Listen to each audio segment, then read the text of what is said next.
اذا اصبح ابن آدم فإن الأعضاء كلها تكفر اللسان اتق اللہ فإنما نحن بک ان استقمت استقمنا وإن اعوججت اعوججنا او کما قال علیہ الصلاۃ والسلام۔ نبی کریم صلی اللہ تعالیٰ علیہ وسلم نے فرمایا کہ جب کسی انسان کی صبح ہوتی ہے تو اس کے سارے اعضاء مل کر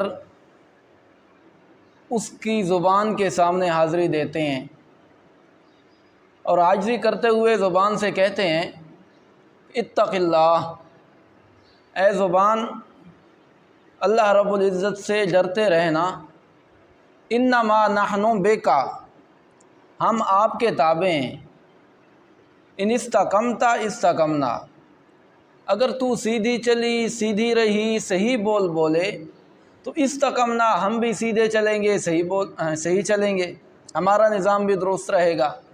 وَإِنِ اعْوَجَجْتَ، اور اگر تو ٹیڑھی ہو گئی کسی معاملے میں تو اعوججنا، پھر ہم بھی نہیں بچ سکتے۔ تو اس سے ایک بات تو ہمیں یہ سمجھ آئی کہ زبان کی انسان کے اعضاء میں سے بہت زیادہ اہمیت ہے۔ اگر انسان اپنی زبان پر قابو پا لے، اپنی زبان کو صحیح طور پر استعمال کرنے لگ جائے تو بے شمار گناہوں سے انسان بچ سکتا ہے۔ نبی کریم صلی اللہ تعالیٰ علیہ وسلم سے پوچھا گیا زبان کے بارے میں۔ حضرت عقبہ بن عامر رضی اللہ تعالیٰ عنہ نے پوچھا یا رسول اللہ میں نجات کیسے حاصل کروں گا؟ آپ نے فرمایا املک علیک لسانک، اپنی زبان کو اپنے قابو میں رکھ، ولیسعک بیتک، اور بلا ضرورت گھر سے باہر نہ نکل، وابکی علی خطیئتک، اور اپنے گناہوں پر افسوس کرتا رہے، روتا رہے۔ تو ان تینوں میں سے پہلی چیز ذکر فرمایا اپنی زبان کو قابو میں رکھ تو نجات پا جائے گا۔ اور آپ علیہ الصلوۃ والسلام نے فرمایا اتدرون ما اکثر ما تدخل الناس النار، میرے صحابہ کیا جانتے ہو کہ قیامت کے دن سب سے زیادہ لوگ جہنم میں کس گناہ کی وجہ سے جائیں گے؟ صحابہ نے پوچھا یا رسول اللہ آپ ہی فرما دیں۔ آپ نے فرمایا الفم والفرج، ایک زبان کی وجہ سے سب سے زیادہ لوگ جہنم میں جائیں گے، اور دوسرا اپنی شرمگاہ کو غلط استعمال کرنے کی وجہ سے جہنم میں جائیں گے۔ پھر فرمایا اتدرون ما اکثر ما تدخل الناس جنہ، کیا تم جانتے ہو کہ قیامت کے دن جہنم میں سب سے زیادہ لوگ، جنت میں سب سے زیادہ لوگ کس وجہ سے جائیں گے؟ پھر فرمایا کہ وہ دو چیزیں ہیں، ان میں سے ایک کا فرمایا زبان۔ تو زبان کی حفاظت انسان کے ذمہ بہت زیادہ ضروری ہے۔ اگر انسان اپنی زبان کو صحیح طور پر استعمال کر سکے، صحیح طور پر استعمال کر لے تو وہ جنت میں جائے گا، اور اس کی نجات اسی پر موقوف ہے۔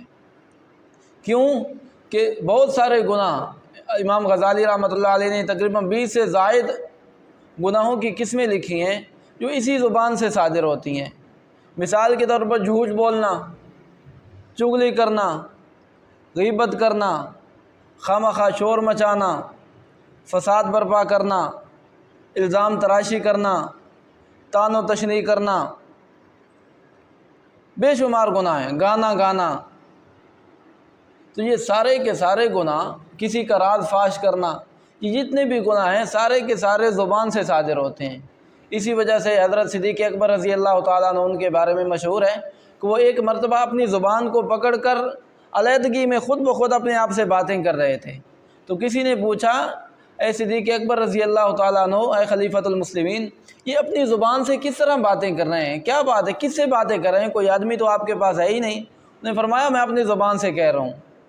کہہ رہے تھے کہ تیری وجہ سے یہ ہوا، تیری وجہ سے یہ ہوا، تیری وجہ سے یہ ہوا، تو یہ نہ کرتی تو یہ نہ ہوتا۔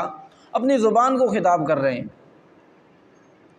اسی وجہ سے کہتے ہیں کہ آدمی جو ہوتا ہے اپنی زبان کے نیچے چھپا ہوتا ہے۔ زبان، باقی پورا وجود انسان کا بمنزلہ دکان کے ہے، اور زبان بمنزلہ تالا کے ہے۔ جب زبان کھلتی ہے تو پھر پتہ چلتا ہے کہ یہ دکان سونے کی ہے یا کباڑ کی ہے، کس چیز کی، اس انسان کے اندر کیا چیز ہے؟ تو انسان کی انسانیت اس کی زبان سے پتہ چلتی ہے۔ کئی لوگ کہتے ہیں کہ نہیں جی، کئی لوگ یہ حکمت پیش کرتے ہیں، زبان کے ہر وقت گالی گلوچ دینا، طعن و تشنیع کرنا، الزام تراشی کرنا، زبان سے لوگوں کا دل دکھاتے رہنا، پھر جب کوئی پوچھتا ہے کہ یار اس طرح کیوں کرتا ہے، کہتے جی میں جو زبان کا سخت ہوں، دل کا میں صاف ہوں۔ تو یہ بات غلط ہے، کیونکہ زبان وہ چیز نکالتی ہے جو انسان کے دل میں ہوتی ہے۔ الاناء یترشح بما فیہ، زبان سے وہی چیز نکلتی ہے جو انسان کے دل میں ہوتی ہے۔ زبان سے لگے ہوئے زخم کسی صورت میں نہیں مٹ سکتے۔ آدمی کسی کو طعنہ دیتا ہے، کسی پر الزام لگاتا ہے تو ساری زندگی وہ قبر میں جانے تک نہیں بھولتا۔ اس وجہ سے اپنی زبان کو قابو میں رکھنا چاہیے، سہنے کی عادت سیکھنا چاہیے۔ کوئی جو بھی کہتا رہے تو ہمیں اور آپ کو یہ سمجھنا چاہیے کہ ہماری طرف سے کسی قسم کی کوئی زیادتی نہ ہو، تب انسان جا کر نجات پائے گا۔ جیسا کہ آپ نے فرمایا من صمت نجا، جو آدمی خاموش ہو گیا وہ نجات پا گیا۔ اور املاء الشر خیر من السکوت اولی من املاء الشر، کہ خاموش رہ جانا یہ بہتر ہے فساد پھیلانے سے، اور وحدت المرء خیر من جلیس السوء، علیحدگی اختیار کرنا، اکیلے بیٹھ جانا بہتر ہے برے دوستوں کی، برے لوگوں کی مجلس اختیار کرنے سے۔ اللہ رب العزت عمل کی توفیق عطا فرمائے۔